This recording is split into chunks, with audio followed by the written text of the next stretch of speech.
સમાન civil code સમિતિ દ્વારા નર્મદા જિલ્લામાં સમાન સિવિલ કોડ લાગુ કરવા માટેના સૂચનો અને મંતવ્યો લેવા માટેની આજે કમિટીની બેઠક હતી। આ કમિટીમાં અમે બેઠા શરૂઆતમાં અમે એમના પર જાણવાનો પ્રયાસ કર્યો એટલે એમણે કીધું કે રાજ્યના ગૃહમંત્રી દ્વારા એક નિવેદન આપવામાં આવ્યું છે કે આદિવાસી પર લાગુ ના થાય, પણ રાજ્યના સીએમ સહિતના કેટલાય નિવેદનો આપીને એ ફરી જતા હોય છે। ત્યારે અમે લેખિત માંગ કરી છે કે આદિવાસીઓ પર લાગુ થવાના છે કે કેમ।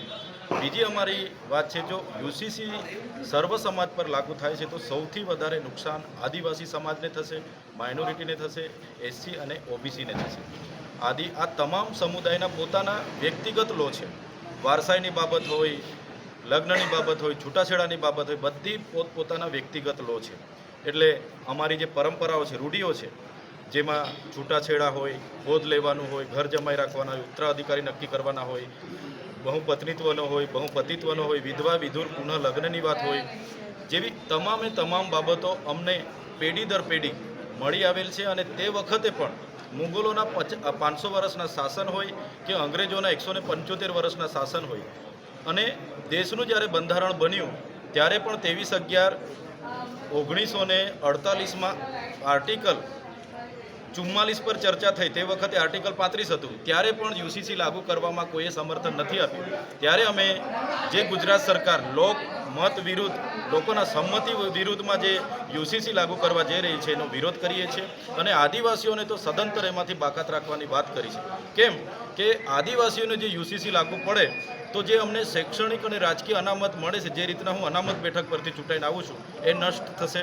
અમારા જે અનુસૂચિ 5 અંતર્ગત જળ, જંગલ, જમીન અને ખનિજો પરના પ્રાવધાનો છે, એટ્રોસિટી એક્ટ છે, 73AA છે, પૈસા એક્ટ છે, તમામ પ્રાવધાનો નષ્ટ થશે, એની અમને ભીતિ છે। એટલે યુસીસીનો અમે વિરોધ કરીએ છીએ। અને વિવિધતામાં એકતા ધરાવતો આપણો દેશ, બંધારણ સૌને સ્વતંત્રતા આપે છે, કોઈ પણ ધર્મ પાળે, કોઈ પણ ભાષા બોલી કરી શકે, ત્યારે યુસીસી લાગુ કરવામાં નહીં આવે એવી સ્પષ્ટ અમે માંગ કરી છે।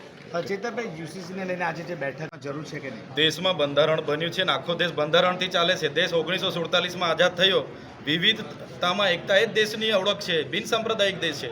તો મુગલોના શાસનકાળ દરમિયાન, અંગ્રેજોના 175 વર્ષ શાસનકાળ દરમિયાન, અને જ્યારે બંધારણ સભા બની ત્યારે પણ યુસીસીનો સમર્થન કોઈએ કર્યું નથી, અને અંગ્રેજો હોય કે મુગલોએ પણ આ રીત રિવાજો પાળનારામાં દખલ અંદાજી કરી નથી। તો ભારતીય જનતા પાર્ટીની સરકાર છે, એમણે લાલકૃષ્ણ અડવાણીની અધ્યક્ષતામાં જ્યારે 80ના દાયકામાં લોકસભાના ચૂંટણી ઢંઢેરા તમે જોશો, 1979ની વાત હશે કે ત્યાંથી લઈને 2004 સુધીના તમામ ચૂંટણી ઢંઢેરામાં 3 મુદ્દા આપ્યા હતા।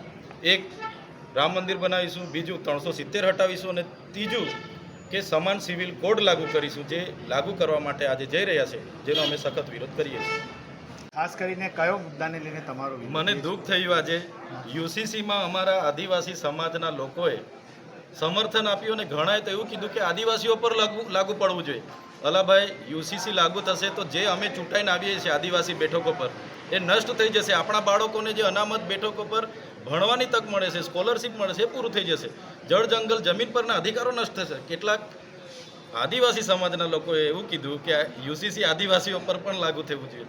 તો આવા ઘણા લોકો હોય છે, ખરેખર એમણે યુસીસીનો અભ્યાસ કરવો જોઈએ, એનાથી શું અસરો થવાની છે એનો પણ અભ્યાસ કરવો જોઈએ। મેં કોઈ વ્યક્તિગત નામ નહીં લેમ, પણ ઘણા આદિવાસી આગેવાનો એવું કીધું કે યુસીસીમાં આદિવાસીઓનો પણ સમાવેશ કરવો જોઈએ। જે દિવસે આદિવાસીઓનો સમાવેશ થશે, શૈક્ષણિક અને રાજકીય જે અનામત મળે છે, અમારા છોકરાઓ અનામત બેઠકો પર ભણે, નોકરી કરે, અમે જે અનામત બેઠકો પર ચૂંટાઈને આવીએ છીએ, નષ્ટ થશે। સાથે સાથે 73AA હોય, એટ્રોસિટી એક્ટ હોય, પૈસા એક્ટ હોય, અનુસૂચિ 5 પર જે જળ, જંગલ, જમીન અધિકારોના પ્રાવધાનો મળ્યા છે, તમામ વસ્તુ નષ્ટ થશે। એ કદાચ એ લોકોને ખબર નહીં હશે, એટલે એ લોકોએ કીધું કે યુસીસીમાં આદિવાસીઓનો પણ સમાવેશ થવો જ જોઈએ, એવી ઘણા આગેવાનોએ માંગ કરી છે। તમારી દ્રષ્ટિએ શું લાગે છે કે